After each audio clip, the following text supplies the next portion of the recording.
அதாவது தேர்தலுக்கு பிந்தைய கருத்து கணிப்பு மீடியா சொல்லியிருக்கிறது வந்து மக்கள்கிட்டேருந்து கருத்து கணிப்பு கேட்டு, தேர்தலுக்கு பிறகு மக்கள்கிட்டேருந்து கருத்து கணிப்பு கேட்டு சொல்லியிருக்காங்க. நாங்கள் வந்து இறையருளால் தேர்தலுக்கு முன்னாடியிலேருந்து தேர்தலுக்கு பின்னாடியும் அருள்வாக்கு வந்து கேட்டு எந்தெந்த தொகுதியில் வெற்றி பெற போகிறாங்க, எந்த கட்சி வெற்றி பெற போகுது என்னுடைய இறைவனுங்க கருப்பசாமி அருளாலையும் இதோட சக்தியில் அருளாலையும் கேட்டு முடிவு பண்ணது தான். அதனால் இது வந்து அருள்வாக்கோட முடிவு தான். அது எப்படி யாருக்கு யார் வெற்றி பெறுவாங்கன்னு இருக்கீங்க? தமிழ்நாடு தென் மாநிலங்கள்ல வந்து தேர்தலுக்கு முன்னாடி இருந்ததை விட தேர்தலுக்கு முந்தைய கருத்து கணிப்புகள் பல இடங்களுக்கு மாற்றங்கள் இருப்பதா? எல்லா மாநிலங்களிலுமே தேர்தலுக்கு பிந்தைய கருத்து கணிப்பு வந்து என்டிஏக்கு சாதகமாக இருக்குது. பட் எங்களுடைய கருத்து கணிப்பு, அதாவது இறைவனுடைய இது அருள்வாக்குப்படி இந்த கருத்து கணிப்பில் நாங்கள் சொல்கிறது வித்தியாசமாக இருக்குது. அதில் அதாவது இந்தியா காங்கிரஸ் கூட்டணி அதிகப்படியான இடங்களில் வெற்றி பெற்று ஆட்சி அமைக்கிறது தான் அந்த சாமி சொல்லியிருக்க அருள்வாக்கு. பாரதிய ஜனதா இந்த முறை வெற்றி பெறாது அப்படிங்கிறது அருள்வாக்கு. தமிழகத்தை பொறுத்தவரையும் 39 தொகுதியிலையும் திமுக காங்கிரஸ் கூட்டணி அவங்களோட இருக்க மீதி கட்சிகள்லாம் சேர்ந்து 39 இடத்துல வெற்றி பெறாங்க. புதுச்சேரியிலையும் வந்து காங்கிரஸ் கட்சி வெற்றி பெறாங்க. பொதுவாக அந்த ஒரு நாட்டுக்கு மாற்றங்கள் தேவை, சில விஷயங்கள் வந்து ஒரு ஜனநாயகத்துக்கு விரோதமாக செயல்படுறத பல விமர்சனங்கள் பாஜக மேலே வச்சிருந்தாங்க. இந்துத்துவத்தை மட்டும்தான் பிரதானம் வச்சு அவங்க பிரச்சாரம் பண்றாங்க. நீங்களும் இந்து கடவுள் இல்லை, இந்து வழிபடுறீங்க, மாற்றம் வேணும் அப்படின்றது கடவுள்லேருந்தே தொடர்ந்து நினைக்கிறீங்க? ஆமாம், கண்டிப்பாக. அதாவது அவர் இந்து சாமிகள் தான் வழிபடுறாரு, நாங்கள் இந்து சாமியை தான் வழிபடுறோம். நாங்கள் வந்து பாரத பிரதமர் மோடி அவர்கள் தோற்று போகணும்னு சொல்லி கேட்குறது கிடையாது. இந்தியாவை 10 ஆண்டு காலம் மோடி அவர்கள் ஆண்டுட்டாங்க. அடுத்த ஆட்சி ஐயா மோடியை தான் ஆட்சி பண்ண போகிறாங்களா இல்லை வேறு ஆட்சி பண்ண போகிறாங்களா அப்படின்னு கேட்போம். அதே மாதிரி யார் வந்தாலும் இந்த நாட்டு மக்களுக்கு நல்லது செய்ய பண்ணக்கூடியவங்க தான் ஆட்சி அமைக்கணும் அப்படின்னு நாங்கள் வேண்டுதல் வைப்போம். அதன் அடிப்படையில் கேட்கும்போது இந்த முறை வந்து காங்கிரஸ் கூட்டணி தான் வெற்றி பெறும், பாரத பிரதமர் மோடி அவர்கள் மீண்டும் பிரதமர் ஆக மாட்டார் அப்படிங்கிறது தான் எங்களோட அருள்வாக்கு முடியும். 2004 மட்டும்தான் அந்த எக்ஸிட் போல் அப்படின்றது மாற்றமாகி ஆப்போசிட் டீம் ஜெயிச்சது. கிட்டத்தட்ட அதுக்கு முன்னாடிலாம் நிறைய அந்த நாடாளுமன்ற தேர்தலை பொறுத்த வரைக்கும் அந்த தேர்தலுக்கு பிந்தைய கருத்து கணிப்பு மேக்சிமம் உண்மையாக தான் இருந்திருக்கு. கிட்டத்தட்ட அதே மாதிரி ஒரு ப்ளஸ் ஆர் மைனஸ் இருந்தால் எப்படி இந்த வாட்டி மாறும்னு நீங்கள் நினைக்கிறீங்க? ஏன்னா எல்லாருமே நாங்களுமே நீங்கள் கேட்டு முடிச்சிட்டிங்களா? இப்போ நாங்களுமே வந்து நேற்று டிவி பார்க்கும்போது இந்த மாதிரி சொல்கிறது நம்ம சொல்கிறதுக்கு எதிராக இருக்கே அப்படின்னு. பட் ஆனால் நான் மீண்டும் இரவு நேற்று பூஜையில் கேட்குறேன், இது மாதிரி கருத்து கணிப்பு முடிவுகள், ஊடக முடிவுகள்லாம் வந்து என்டிஏ கூட்டணி நரேந்திர மோடி அவர்களுக்கு சாதகமாக இருக்குது, நான் வந்து இதை வெளியிடலாமா நம்ம கருத்து கணிப்பு? இல்லை, நீங்கள் தாராளமாக வெளியிடலாம், இதுதான் நடக்க போகுது அப்படின்னு. அதான் கருத்து கணிப்புங்கிறது பல கோடி மக்களில் ஓட்டு போட்ட மக்கள் வந்து இந்தியாவில் கோடிக்கணக்கான மக்கள். நீங்கள் கருத்து கணிப்புங்கிறது 36 மாநிலத்திலையும் மிஞ்சி போனால் வந்து ஆயிரக்கணக்கான பேர், லட்சம் கூட பார்த்துருக்க முடியும், ஆயிரக்கணக்கான பேர் தான் பார்த்துருப்பாங்க. அது சம்டைம்ஸ் பலிக்கிறதுக்கு வாய்ப்பு இருக்குது, சம்டைம்ஸ் வந்து தோக்கிறதுக்கு வாய்ப்பு இருக்குது. அதனால் மீடியாவை நம்ம குற்றம் சொல்ல முடியாது. யார் கேட்டாங்களோ அவங்கள்ட்ட அதை வந்த பதில் அவங்க சொல்லியிருக்காங்க. பட் ஆனால் ஓட்டு போட்ட ஜனநாயக முறைப்படி மக்கள் ஒரு முடிவு எடுத்து ஓட்டு போட்டிருக்க இறைவன் சொல்லுவார். ரெண்டாவது யாரை வர வைக்கணுங்கிறது மேலே இருக்கிறவங்க முடிவு பண்ணி தான் அவங்க சொல்லியிருக்காங்க. அது அவங்க இறைவனுக்கு தான் தெரியும். இதில் வந்து அவர் வரலை, அவர் எனக்கு கெட்டவர், இவர் நல்லவர், நான் யாரையும் குறை சொல்லலை, இறைவன் சொன்னதை நான் சொல்கிறேன்.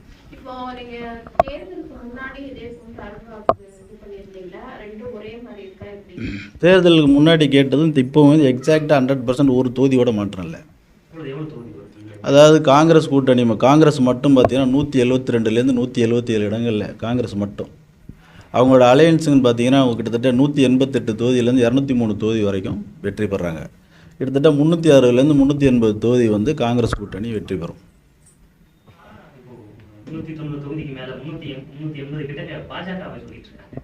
அதுதான் நான் சொல்லேன், பாஜகவே மீடியா சொல்கிறாங்க, கருத்து கணிப்பு மக்களோட கருத்து கணிப்பை சொல்கிறாங்க. மக்கள் சொன்னது தப்புன்னு நான் சொல்லலை. நீங்கள் கேட்ட மக்கள் அவங்களுக்கு சாதகமானவங்களாக இருந்திருக்காங்க, உங்களுக்கு தெரிஞ்சிருக்க வாய்ப்பு இல்லை. யார் வந்தாங்களோ அவங்களை கேட்டிருப்பீங்க. ஒரு 10 பேர் லைனாக வந்திருப்பாங்க, 10 பேர் ஒரு குடும்பத்தை சார்ந்தவங்களாம், ஒரு நண்பர் குழுவாக இருக்கலாம், அவங்க சொன்னதை நீங்கள் அது மாதிரி இருக்கலாம். மற்றபடி நான் சொல்கிறது வந்து அவங்க சொன்னது தப்புன்னு சொல்லவில்லை, நான் சொல்கிறது நான் சொல்கிறேன். எனக்கு வந்து இறைவன் சொன்னதை நான் வெளியிடணுங்கிறது என் ஆணை, நான் சொல்லியிருக்கிறேன். இது என்னோடய ஆசை. இறைவன்கிட்ட நான் வந்து கிட்டத்தட்ட நான் இறைவன் நம்பி தான் இருக்கிறேன். அப்போ இறைவன்கிட்ட நான் வணங்கியிருக்கும்போது அவங்க சொல்கிறத நான் சொல்ல வந்து என்னால் தைரியம் இல்லைன்னா அப்போ நான் இதுக்கு ஜாமி கும்பிடணும். கடந்த காலங்களில் தேர்தல் போது இந்த மாதிரி நான் 2023 கர்நாடகா சட்டமன்ற தேர்தலுக்கு நான் வந்து சொன்னேன். அப்போ இந்த மாதிரி மீடியாலாம் கூப்பிட்டு சொல்லலை. அப்போ நான் வந்து சொன்னதுக்கு இப்போ எழுதி வச்சுருக்கேன் பேப்பரில். அப்போ வந்து பாரதிய ஜனதாவை சேர்ந்த முக்கிய பிரமுகர் ஒருத்தர் வந்து என்னை வந்து மங்களூர் தொகுதியில் நீங்கள் வந்து பார்த்தாங்க. அப்போது பிஜேபி ஆட்சி தான் இங்கே நடக்குது. அப்போ என்ன பண்ணார், நாங்கள் தான் மீண்டும் ஆட்சி பண்ணுவோம், எனக்கு பார்த்து சொல்லுவேன்னு சொன்னாங்க. அப்போ நம்ம சொன்னோம், இல்லை பிஜேபி ஆட்சி அங்கே இல்லை, காங்கிரஸ் ஆட்சிக்கு வரப்போகுது, நீங்கள் எழுதி வச்சுங்க அப்படின்னு சொல்லி அவங்கள்ட்ட சொன்னோம். அதுபடி நாங்கள் வந்து பிஜேபி வந்து மே 13 நினைக்கிறேன், அதாவது அவங்க தோக்க போகிறாங்க. காங்கிரஸ் வந்து 127லேருந்து 131 இடங்களில் வெற்றி பெறுவாங்கன்னு நான் அப்போ சொன்னேன். அது எழுதியிருக்கு. அப்போ மீடியாவில் நான் வந்து சோசியல் மீடியாவில் அனுப்பிச்சிருக்கேன். பிஜேபி கூட்டணி 81 இடங்களுக்கு மேலே வெற்றி பெறுவாங்கன்னு அப்போ சொன்னேன். ஜேடிஎஸ் ஜனதாதள் செக்யூர் வந்து 18 இடங்கள் தான் வெற்றி பெறுவாங்கன்னு நான் சொன்னேன். அதே மாதிரி 18 இடம் தான் வெற்றி பெற்றாங்க. பிஜேபி 85 தொகுதி என்னமோ தான் வெற்றி பெற்றாங்க. காங்கிரஸ் கட்சி 36 இடங்கள் வெற்றி பெற்றாங்க. ஆட்சி அமைப்பாங்கன்னு நான் முன்னாடி சொன்னேன். அது என்னுடைய நண்பர்கள் எல்லாருக்கும் தெரியும். அதே போல் இந்தியாவில் மீண்டும் ஆட்சி மாறப்போகுதுங்கிறத 1 வருஷம் 1.5 வருஷத்துக்கு முன்னாடியே நான் சொல்லிட்டேன். அது என்னை சார்ந்தவங்களுக்கு எல்லாருக்கும் தெரியும். ஐயா மோடி அவர்கள் ஆட்சியில் இருக்கும்போதே நீங்கள் எல்லாரும் அவர் தான் வருவான்னு சொல்லும்போது நாங்கள் எங்களுடைய இது கேட்டுக்கிட்டது வந்து அது ஆட்சி மாற்றம் வரப்போகுதுங்கிறது 1 வருஷம் 1.5 வருஷத்துக்கு முன்னாடியே நான் தெரிஞ்சுக்கிட்டது தான். சரி, இப்போ நீங்கள் சொல்கிற விஷயங்களை எப்படி மக்கள் நம்புவாங்க? அதான் இது நம்பணும் அப்படிங்கிறதுக்காக நான் சொல்ல, மக்கள் நம்புறதும் நம்பாததும் அது அவங்க விருப்பம். ஆனால் நான் இறைவனை நம்புகிறேன். அந்த இறைவன் சொன்னதை நான் சொல்லாமல் இருக்கிறது எனக்கு மனசு ஒத்துக்கலை. அதனால நான் சொல்கிறேன். நான் சொல்ல வேண்டிய கடமையை சொல்கிறேன். நடப்பது நடக்காத இறைவன் கையில் இருக்குது. இப்போ அருள்வாக்கு சொல்ல முடியுமா? இல்லை, நான் தான் சொல்லணேன். இப்போ அருள்வாக்கு பூஜையில் எல்லாம் இல்லை. இப்போ நான் வந்து பூஜையில் இருந்து எல்லாம் கேட்டு எடுத்து சொல்லி, ஏன்னா 543 தொகுதி 36 மாநிலங்களுக்கும் அருள்வாக்குலேருந்து சொல்லிட முடியாது. அது நாங்கள் பூஜை முடிச்சுட்டு எடுக்கப்பட்டோம். இப்போ அருள்வாக்கு நிலையில் இல்லை. அது அடுத்த கட்டமாக நாங்கள் வந்து செய்யும்போது நீங்கள் வந்து கேட்டுக்கலாம். அருள்வாக்கில் எது கேட்கணும் கேட்டுக்கலாம். இப்போ காங்கிரஸ் வந்து 177 இடங்கள் கிட்டத்தட்ட ஜெயிக்கிறதுனால திரு ராகுல் காந்தி அவர்கள் தான் பிரதமர் ஆகிறதுக்கு வாய்ப்பு இருக்குது. இல்லை, அவங்க தொடர்ந்து அவங்க பாதையை நல்லா பயணிப்பாங்க. ஆனால் இந்த முறை அவங்க வந்து தமிழ்நாட்டில் தோல்வி அடைகிறாங்க. ஆனால் கிட்டத்தட்ட 28 இடங்களில் தமிழ்நாட்டில் இருக்க 39 தொகுதிகளில் 28 இடங்களில் 2வது இடத்துக்கு பாரதிய ஜனதா கூட்டணி வருது. ஆந்திரா தெலுங்கானால வந்து முன்னாடி அந்த இந்த எக்ஸிட் போல்ல நிறைய மாற்றங்கள் பாஜக நிறைய சாதகமாக இருக்கிற மாதிரி சொல்கிறாங்க. உங்களுடைய இல்லை, ஆந்திராவிலையும் சரி தெலுங்கானாலையும் சரி, ஆந்திராவில் வந்து ஒய்எஸ்ஆர் ராஜசேகர் கட்சி தான் எம்பியும் அதிகமாக ஜெயிக்கிறாங்க. இதுவும் மீண்டும் அவங்க தான் ஆட்சி சட்டமன்ற தேர்தலில் அவங்க தான் மீண்டும் ஆட்சிக்கு வராங்க. தெலுங்கானாவில் பிஆர்எஸ் கட்சி வராது. அங்கேயும் காங்கிரஸ் கூட்டணி தான் அதிகமாக விட்டு அங்கே ஓரளவுக்கு இடங்களில் வெற்றி பெறாங்க. எத்தனை இடம் வெற்றி பெறாங்கிற டீட்டெயில் இருக்குது. நான் உங்களுக்கு பிடிஎஃப் ஃபைல் தரேன். கர்நாடகாவில் காங்கிரஸ் 20 இடங்களில் வெற்றி பெறாங்க. மொத்தம் அவங்க வந்து பார்த்திங்கன்னா 28 தொகுதி. 28 தொகுதியில் 20 தொகுதி வந்து காங்கிரஸ் வெற்றி பெறாங்க. 5 தொகுதி பிஜேபி வெற்றி பெறும். ஜேடிஎஸ் 3 இடத்துல வெற்றி பெறாங்க. மொத்தம் 28.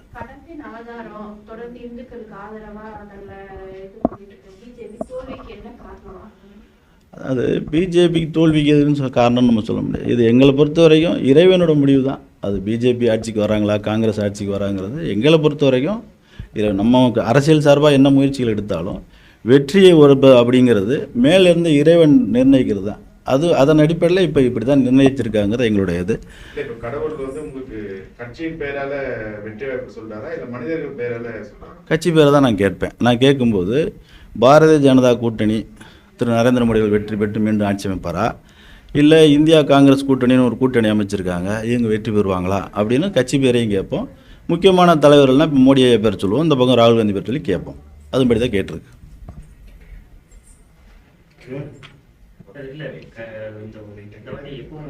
கொஞ்சம் அதிகமாகவே ரொம்ப பிரச்சாரங்கள் நிறைய இருந்தது பிஜேபி சைட்ல.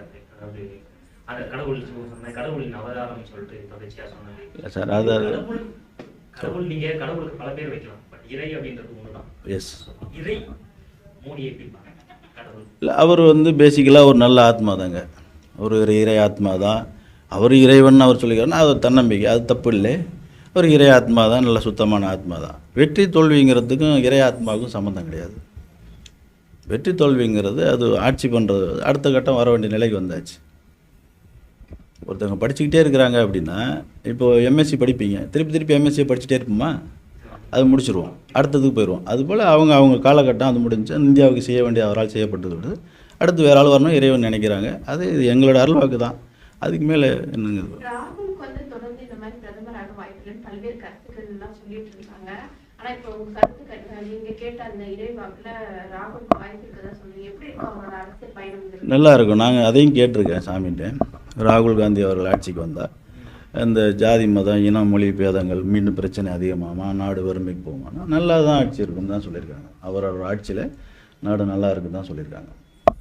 இருக்கும். இது எல்லாமே நான் வந்து என்னோட இதில் நீங்கள் கேட்குற அத்தனை கேள்வியும் நாங்களே தெய்வத்திட்ட கேட்டோட பிரதிபலிப்பு தான் உங்களுக்கு. மக்களுக்கு தேவையான நாட்டுக்கு தேவையான இதுதான். கண்டிப்பாக மக்களுக்கு என்ன தேவையோ, நாடு முன்னேற்றத்துக்கு என்ன தேவையோ அது கண்டிப்பாக அவரை வந்து இறைவன் வழி நடத்துவார். எந்த மதம் எந்த யாதை பண்ணுறாங்கிறது கிடையாது. இறைவன் வழி நடத்துவார், நல்லபடி ஆட்சி நடக்கும்.